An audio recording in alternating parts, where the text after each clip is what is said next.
Hey, everybody, it's Helmer. Welcome to this week's mortgage market update here at Vetted VA. This week, it is September 7th, 2022, the week after Labor Day, the week after Labor Day week. We are joined today with our guest, LeRoy, the VA guy, Romero. Hey, LeRoy, thanks for joining us today. How are you, man? I'm awesome, man. Absolutely my pleasure to be here. So please tell everybody a little bit about yourself, where you're from, who you help, that kind of thing. You bet. So I live in Peoria, Arizona, more like Phoenix metro area. So I'm a mortgage broker owner, Lotus Financial Network. I primarily serve just the VA community. Yes, we do other loans. I always have to say that. But that's kind of our niche. That's what I am. I'm also a Marine Corps veteran myself. So, and as basically a CE instructor, just a big influencer on teaching people about the benefits of VA home ownership and, of course, other products. But that's primarily me. I just teach. Awesome. Well, thanks for joining us this week. I'm getting a little feedback. It might have gone away. I think we'll be okay. So anyway, if you're here live, do us a favor. Let us know that you're here. Give us a hashtag live. Make sure that you're a part of the conversation. Give us your comments. Ask us your questions. Share with us your thoughts. I'm actually going to post a comment in here for all of y'all to give permission to StreamYard, which will actually allow us to see who you are when you comment. So I'm going to pop that in there. And that way you guys have that for easy clicking. The other thing is, if you're watching on the replay, I know many of you can't join us each week. However, you guys do watch, please let us know that you were here. Make a comment, give us a hashtag replay. We do monitor this post. Go ahead and ask any questions that you have or share any of your thoughts, and we will make sure that we comment with you on that. So let's talk a little bit about where we're at this week. Every week at the beginning of the week, I write a little bit of a forecast on where I think rates are headed. We do a quick recap of what happened last week. So let's talk a little bit about that. Last week, rates did get worse on average. Most mortgage rates moved higher despite the Friday, which was actually a good end to the week. So in other words, we saw things really get bad up through Thursday. Friday, we started to see some improvement. But rates, they've been creeping higher all month, all through August into the beginning of September. And we're basically back to the highs that we saw in June. So if you were monitoring rates over the last few months, if you've got new construction or you've been thinking about buying, but you haven't done anything yet, you've seen rates that in June went up into the high fives for VA loans and into the sixes for some of the other kinds of mortgages out there. And we've, since gone back down. We really saw things improve through July, and then August kind of smacked us in the head, and we've seen rates really creep up through there. So what about this week? Are we going to see things improve this week? Well, that's a great question. Basically, we started off yesterday in a bit of a rough patch, and rates were generally touching up against the highest points that we've seen, like I said, since June. Markets are closed for Labor Day, but the rest of the world still was out there trading, and basically all of the things that are happening in the global economy were continuing to happen. So we woke up Tuesday morning to mortgage rates that had jumped up after Friday. Not moving a huge amount, but definitely did move up a little bit higher. And I do think, though, rates could be close to capping out. Unfortunately, I said this last week and they didn't, but then again, they kind of did, because we're basically matching the worst levels that we saw last week. Recent economic data shows the economy is still growing. And by that data, that's consumer confidence data, it's inflation data, it's manufacturing and non-manufacturing data, all the little different data points. They're showing the economy is not necessarily going into the recession that everybody's been afraid of. And many, many times, anybody that's been watching us over the last couple of weeks or months, I talk about how it's a two-pony show right now. There's basically a horse race between fear of inflation and fear of recession. So when fear of inflation is leading the pack, well, mortgage rates tend to increase. When fear of recession takes over, mortgage rates improve. And we haven't seen much of a fear of recession recently, and that may not happen until next week when we get some inflation data. There's the Consumer Price Index inflation data. It's a very big economic report, and inflation, of course, being the main driver right now of pushing the entire mortgage spectrum of rates higher. So we're hoping to see that actually shows some signs of easing next week. But until then, Where are we at as far as like today and different things? We're really just waiting to see if we get a little bit of a recovery. You're not going to see rates improve too significantly, but they should improve a little bit. Those of you that are in the throes of your process, maybe you're buying a home and you're closing in the next few weeks, it's a bit of a challenge because you're probably not going to have enough time before closing to see rates drop significantly. But I do think rates will drop for those that do have some more time. If you're maybe closing later in October, maybe you just went under contract, or maybe you're still out there house hunting, don't be afraid. It's very, very unlikely that we see rates continue to push much higher from here. There are some things that could happen to cause it, but it would have to be very strong economic conditions. We would have to see a very, very big concern that the Fed is going to raise rates some more. We'll talk about that in a minute. And then, but overall, it's more likely that we see rates start to ease back down. Everything moves in cycles. If you monitor rates on a regular basis, you'll see they kind of move up, they kind of come down, they kind of move up, they kind of come down. It's a matter of trying not to hit that peak, not locking in at that peak. But sometimes it's bad timing and you have to. So anyway, that's kind of where we're at as far as all this good stuff goes. LeRoy, please jump in. Tell us a little bit, what do you see as far as rates in your market? Is it affecting buyers buying homes, or any questions that you have about rates that you want me to answer? I think we're seeing a little bit of they talk about switching over to a buyer's market, right? That's kind of the buzzword from a real estate perspective.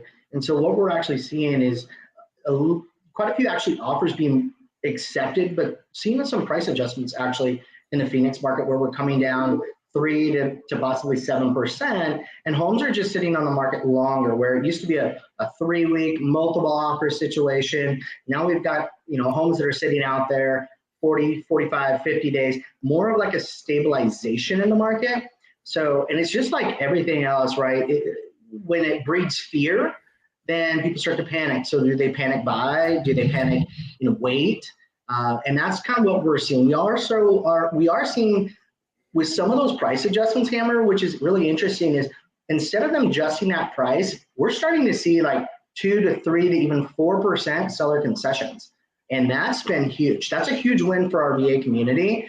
And we're licensed in quite a few different states. And so we're starting to see that as a trend in a couple of those ones, but very particularly here in Arizona. Idaho is what we cover, is very in-depth as well. So with those two, they seem to mirror each other with some super hot markets like Phoenix or like Boise, where we're seeing seller concessions.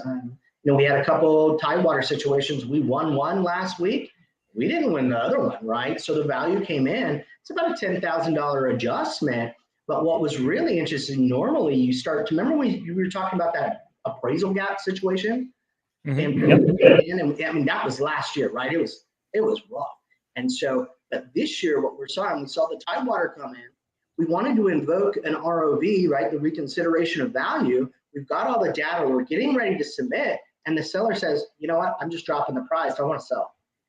And so it worked. LeRoy, let me interrupt you for 1 minute. Let's break down the jargon a little bit. So first of all, let's talk about, let's give definition on the two things you talked about. Let's talk about a seller concession, and then let's talk about what is a Tidewater and what is that scenario, and why does somebody want to know about that? You bet. Well, and I think the first thing to hit on there is the seller concession. So when you're making an offer on a property, right? If I was buying your house there in Texas, and I offer you $500,000, and say your list price is $500,000, but within my offer I say, hey, I would like 3% towards closing costs in my offer. So that would be about $15,000 from you. So you as the seller can say, hey, look, my house has been on the market for 60 days. We've got to move to Florida in a certain amount of time. We're going to go ahead and pay those concessions. And so when you have multiple offer situations, you start to see those seller concessions be removed or not asked for. And traditionally in the VA market space, or in this space, in this forum, right, we've seen a lot of concessions. And this is very market specific. So it depends on what your market's doing. But as we're starting to see those homes sit on the market a little bit more, those sellers are getting a little antsy, right? Because everybody's timing, just like you don't want to time the high of the market for interest rates, well, you kind of want to time the high of the market on real estate. And so if things are sitting longer, you might not have as many buyers, right? So you want to take some of those offers or look at some of those seller concessions. So those seller concessions, they can be applied towards anything that is within the closing cost category. So like in Texas, man, if I can get 3%, that eliminates a lot of taxes, right? Those escrows, those inbounds. that we have taxes and insurance, and then anything else that's involved with title costs. So seller concessions we're starting to see quite a bit, and that's been huge for us to be able to get a VA offer accepted. Right. So just to clarify, seller concessions are when the seller provides money towards the buyer's closing costs. There are some rules as far as how that could be used, but definitely, as LeRoy said, it's market to market, meaning I'm here in Western North Carolina, LeRoy's over in Arizona. We're not seeing, especially in the starter home range, we're not seeing as much seller concessions here yet, whereas LeRoy is seeing them in certain instances in his market or in some of the other markets there. So definitely something that you want to talk to your vetted VA professional about and find out if that's something that could apply to your situation for sure.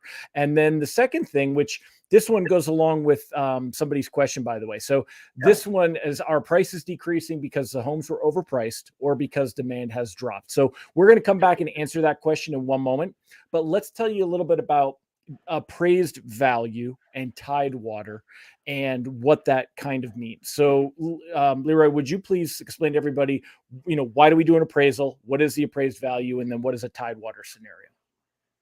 You bet. So the one thing that's great about teaching, right, is I get these, and it's primarily to the real estate agent market. There's millions of real estate agents, right? And they might have as much as information from their brokers or searching for the VA loan. So as we've been able to grow in that VA space for us utilizing our VA benefit, what's really great about the VA loan, and it doesn't happen on any other loans, is that if the appraiser is not able to hit that value, right? So we were under contract on that $500,000 house, and then all of a sudden, us as a lender, we're going to get notification from the appraiser that says, hey, I need your help here. I'm not finding the comparable sales for the supported contract price, so I need your help. And that's the one, I would call that one of the biggest myths about the VA loan, is that, hey, VA appraisals are harder.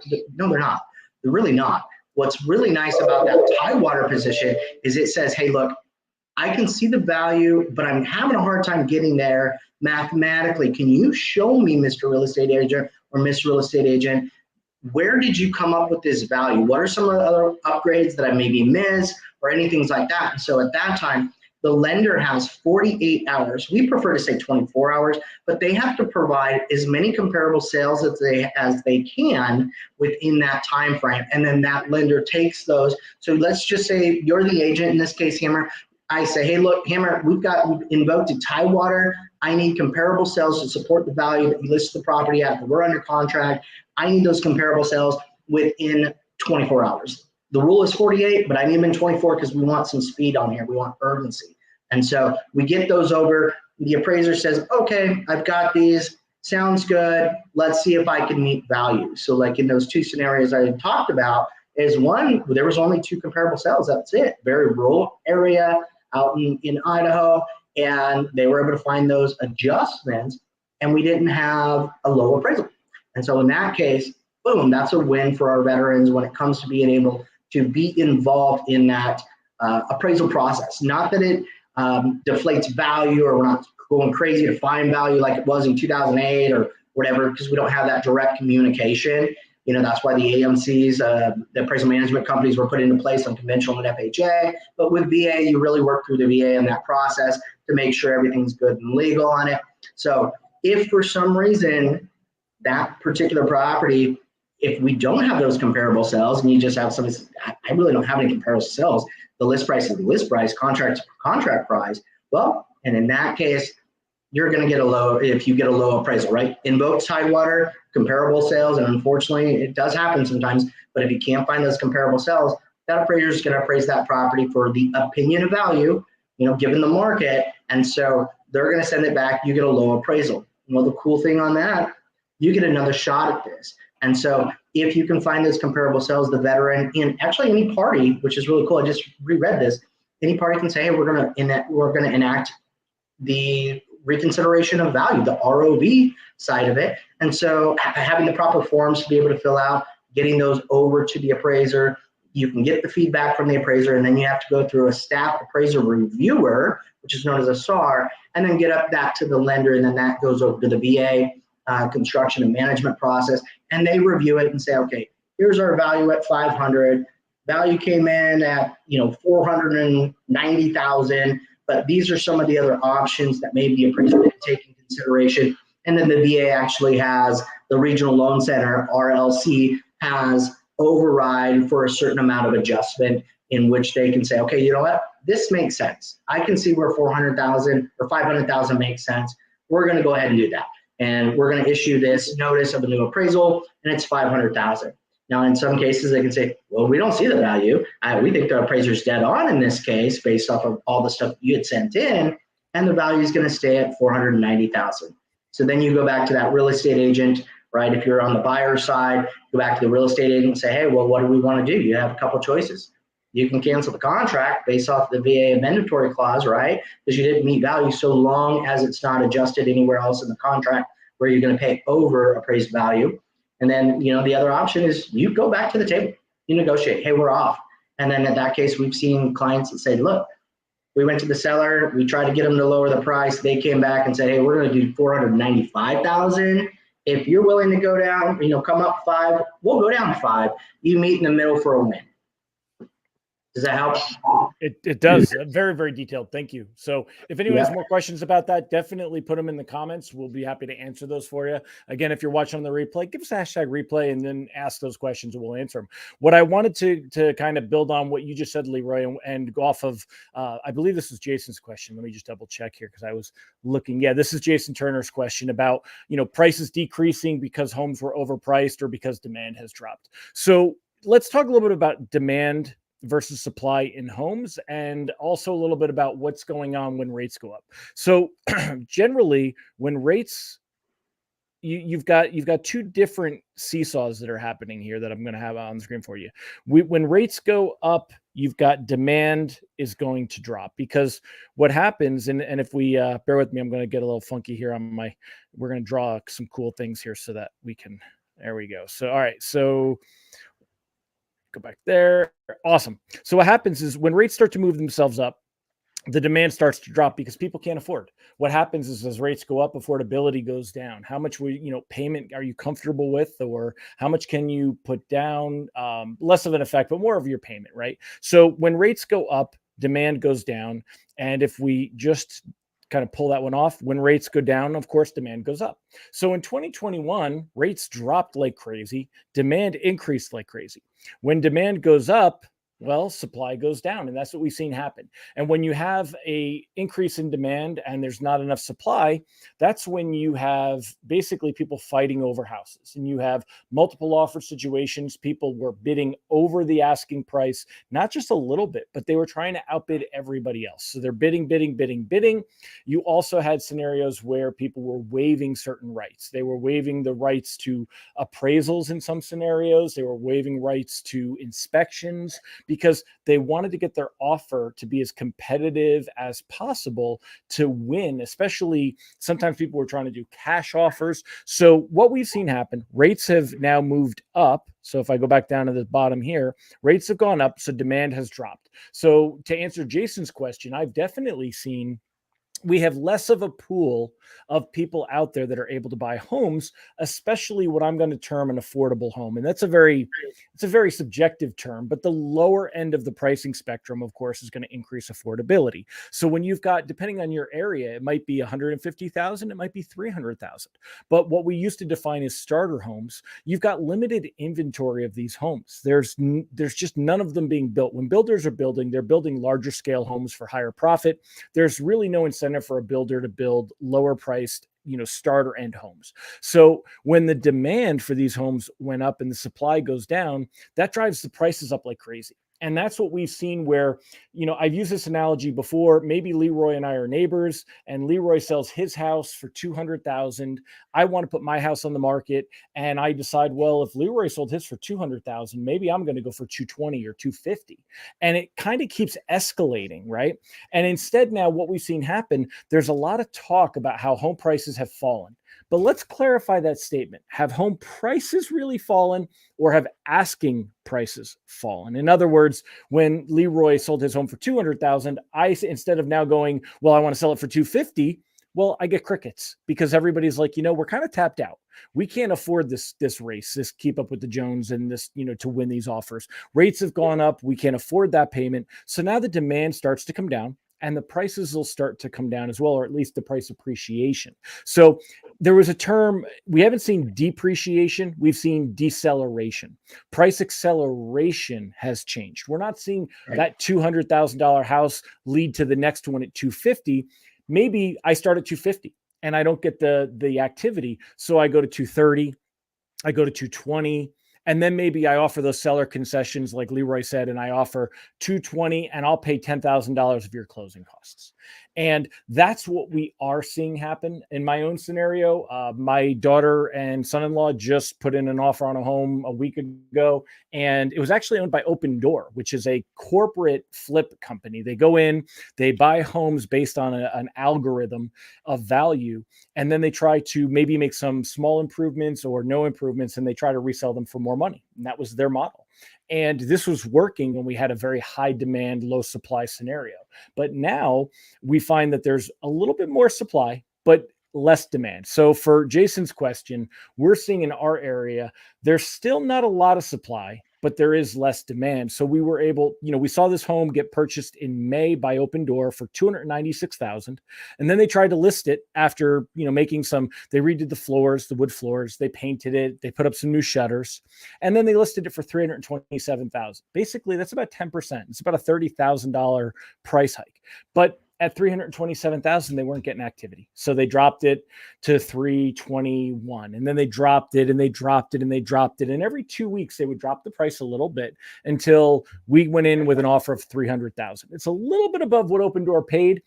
In some markets, you could maybe get in and pay less than what Open Door paid. But in our market, this is still a very aggressive market. That price point is considered a starter home outside of Charlotte where my kids are buying. And they had to come in with that offer. So these are all some of the things that factor in. LeRoy, what about your market? Are you guys seeing that same behavior or something different? No, absolutely. Almost identical. So I always get the question like, well, what's the strategy? Because they just dropped that property. Let's say again, I think our average sale here in the Phoenix metro area is probably going to be around 430,000. And that would be considered starter home. And so in this market, if you've got something that's sitting on, which is really interesting because when you think about sitting up on a home traditionally over the years, really about 90 days can give you a really good insight. Well, the last couple of years, it's been more like 30 days. And so you've seen growing impatience from the seller side of like, well, why isn't my home selling that fast? How come it's not moving as quick? Neighbor sold their house 6 months ago, which is probably a good time frame, 6 months ago for, in 3 weeks. So really when you're talking about strategy with your real estate agent, because your real estate agent is going to know, right? Your market, the person that is in your market, boots on the ground, understanding what's going on in the strategy and when you're making an offer is if you have a property that's sitting on the market, in our market, anything over 45 days, you're starting to see a pricing adjustments. And so not that the values are decreasing, like you said, they're just not increasing as much, or maybe you shot high, right? Like you were talking about putting your property on the market for $250,000 versus $200,000. And so you might have seen some of those prices be a little bit high at that point. Now you're starting to see things like come down. And so meaning by come down, the decrease in that price, right? Sits on the market. It's just like food in a fridge. Sits on the market, sits in the fridge too long, it's going to go bad, right? You don't want that to happen. The longer property sits on the market, people start to go, what's going on? Why is it here? Yeah. What's going on? Is there a ghost? You have no idea. I don't think we're a ghost disclosure state, but if there, which there are some states that are like that. But they have to disclose if there's ghosts. Yeah, yep. Yeah. House is haunted. You got to disclose it, right? So in that case, you're starting to see those adjustments. So if I were to give say maybe some advice to anybody that might be watching this or hit on the hashtag replay on it, is that when you start to see a price adjustment, don't wait for them to adjust it again, because some people might sit. Everybody has a bottom line, right? They will have a bottom line. Here's what we want to have. And when you have very educated sellers that are listing that property, they know what that bottom line is. Now they're not going to tell you, but they're going to have an amount. So I think the biggest thing is write the offer, write it lower if you want, write it with concessions if you want. So I'm a huge fan of concessions. You can literally go back to, we used to call them the no-nos, the VA no-no, right? No money down, no closing costs, but all loans have closing costs. It's just who's going to pay them. So when you look at it, if you can get those concessions paid for, which means all those closing costs that are associated with the VA loan, because again, the VA, it is zero down, but it's not zero cost. And so those costs that are associated, if you can get those paid for, you can lock in some scenarios, even with some or maybe all of your earnest money back. That's a win. So watch those prices as they start to adjust and come down from maybe overpriced properties, because that does happen when you're listing a property too, is the seller says, no, Hammer, I want you to list this property at $500,000. Well, LeRoy, it's only showing you a $450,000 value in comparable sales. I don't care. 500,000. Now my property's been on the market for 90 days, and I'm going, Hammer, that 450,000. What do you think? Well, that's a pretty big job. Yeah. You probably want to start 425, and then let's watch it. But what's your timeline? So communicating with your real estate agent, key in that area. So a couple of things, and then we'll wrap it up for today, y'all. Just a quick overview of something that we went over maybe last week or the week before, and just to show you guys how it works a little bit when you are buying a home right now. So we see rates that are at the higher end of the spectrum. We've talked about how they kind of move up and down. Is this mean that you don't want to buy a house because rates are a little bit higher? Not at all. You definitely want to continue moving forward as long as you can afford it. That's important. Just some things to take into effect, and we'll leave this with you guys. So remember that you do have a little bit of a rate scale. So if what I'm showing you on the screen is that you may see a rate, and again, these rates are totally made up. These are not today's current rates by any means. These are just made up rates just to show for the example. If you're getting 5.375, and that may not cost you any money, and you don't get any money for that. But if you do get a higher rate, you may get what's called a rebate, and you get a credit that you may be able to get, and you may be able to apply it towards your closing costs, and that may come from your lender. You can also pay points, as people are familiar with, to get a lower rate. So what I would just to give everybody some spectrum, we try to give you guys education. I can't guarantee you what will happen with rates, but I can tell you what's likely to happen. And we're likely to see rates move back down from here, which means in those scenarios, you generally don't want to find yourself paying points if you can avoid it. Now, if you need to pay the points to get a rate that you qualify for, those are conversations you need to have for your unique situation. But overall, this is an environment that you want to avoid paying points, because if you pay money up front to get a lower interest rate and then you refinance in 7 months when you can do your EARL, then what happens is you've paid that money, but you haven't lowered your payment enough to recover that. So remember what we talked about is this, kind of on the right-hand side here, this other column, this strange column here was, over 6 or 8 months, how much money did you save, or how much did it cost you? And it may have, you may have saved $875 by the time you refinance, but if it cost you $1,000, you've lost money. So just keep that in mind. Those are some things to be aware of as we head into this market. Something I know does come up quite a bit that people always like some clarification on is how do points and rebate structures work. Also, remember your EARL. LeRoy, how long until somebody qualifies for an EARL, and what does that stand for? So interest rate reduction refinance loan, also known as a streamline. And I want to make a point is once you close on a property, and I'm saying this not just with my lender hat on, but like as a veteran myself, is the moment we close, unfortunately, people solicit our business. And so stuff that you get in the mail, throw it away. Right? Really just throw it away. And the reason why is because the markets change daily. So when you're calling that call, they're just trying to strip you in what I would say strip, because I've seen this for a long time. They're trying to push you into this refinance where that might not be available. They want to get that loan application, right? So, but you have to have a certain amount of time per the VA, and you have to have a certain amount of recapture cost. So when you're looking at a VA streamline refinance or an EARL, an interest rate reduction refinance loan, you've got to wait 210 days after the first payment. So I often get the question of, well, my payment was due December 1, so I've got to wait 210 days after that. But I really made my payment because I've got that 15-day flex time frame, right? But I made my payment on the 9th. Well, then it's 210 days after the 9th. So actually, that one, I would say we need to go look at the VA handbook on that, because we've had some people say it's from the due date.